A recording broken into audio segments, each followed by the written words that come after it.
Rohingya का मुद्दा इस समय काफ़ी ज़्यादा गरमाया हुआ है। एक आंकड़ा भी निकलकर सामने आया है जहाँ पर कई रोहिंग्या लड़की हैं जिन्होंने लोकल युवकों के साथ जो है वो शादी की है, ताकि जो बताया जा रहा है, सुनने में आ रहा है, सोर्सेज बता रही हैं कि यहाँ की रोहिंग्या को जो है वो जनसंख्या, उद्देश्य यही कि जनसंख्या को जो है वो ज़्यादा से ज़्यादा जो है वो बढ़ाया जाए। आप इसको किस तरीके से देखते हैं?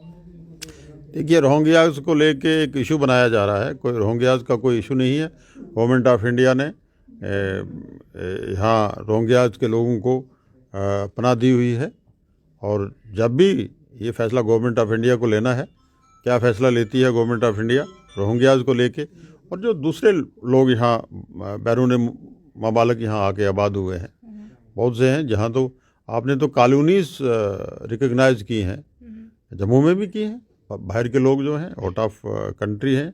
तो रोहिंग्याज का भी एक इशू है, वो गवर्नमेंट ऑफ इंडिया को देखना है। मैं पहले भी कह चुका हूँ, जहाँ तक उनका पानी बिजली या खान पान है, ये अनह्यूमैनिटेरियन ग्राउंड हमें से सोचना है। हम किसी का हवा पानी बंद नहीं कर सकते हैं।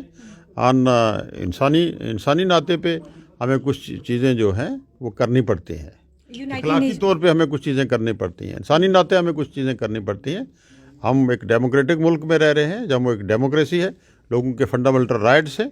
फंडामेंटल राइट्स को कोई भी ताकत जो है, कोई भी सरकार, कोई भी हुकूमत, कोई भी एजेंसी तलफ नहीं कर सकती। United nation high commission refugee की 2 प्रतिनिधि जो है वो जम्मू पहुंचे। उन्होंने भटिंडी के जो करियानी तालाब इलाका है वहाँ के रोहिंग्या की जो है वो जायजा लिया, उनके दस्तावेज जो है वो चेक किए गए, और उन्होंने ये कहा कि वो और भी लोगों से मुलाकात करना चाहते थे, लेकिन मना कर दिया गया है उन 2 प्रतिनिधि को। आप इसको किस तरीके से देखते हैं?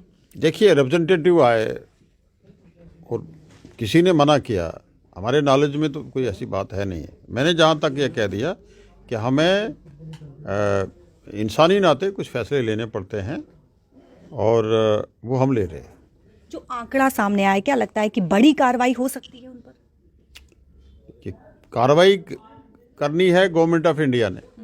गवर्नमेंट ऑफ इंडिया क्या फैसला लेती है, वो जब फैसला लेगी तब पता चलेगा। चलिए, बहुत बहुत शुक्रिया बातचीत करने के लिए। कैबिनेट मंत्री जावेद राणा हमसे बातचीत कर रहे थे। देखिए, 2 प्रतिनिधि यहाँ पर जो है 2 प्रतिनिधिमंडल जो है वो यहाँ पर पहुंचे हैं, एक भारतीय और जापानी जो है वो बताया जा रहा है। हालांकि जिस प्रकार से आंकड़े जो सामने आए हैं, यानी कि जो रोहिंग्या लड़कियां हैं उन्होंने जम्मू के युवकों से जो है वो शादी करने के लिए यहाँ पर जनसंख्या बढ़ाई। वहीं पर कश्मीर की बात करें तो सेम इसी तरीके से वहाँ पर भी जनसंख्या बढ़ाने के लिए जो है वो रोहिंग्या लड़कियां जो है वो कश्मीर के युवकों से जो शादी कर रही है। तो उद्देश्य जो बताया जा रहा है कि उद्देश्य यही है कि जनसंख्या को जो है वो ज्यादा से ज्यादा जो है वो बढ़ाया जाए। इसको लेकर क्या कुछ कहना है जावेद राणे का, साफ तौर पर आप सुन चुके हैं। कैमरा पर्सन शमी थापा के साथ शिल्पा शर्मा, जम्मू।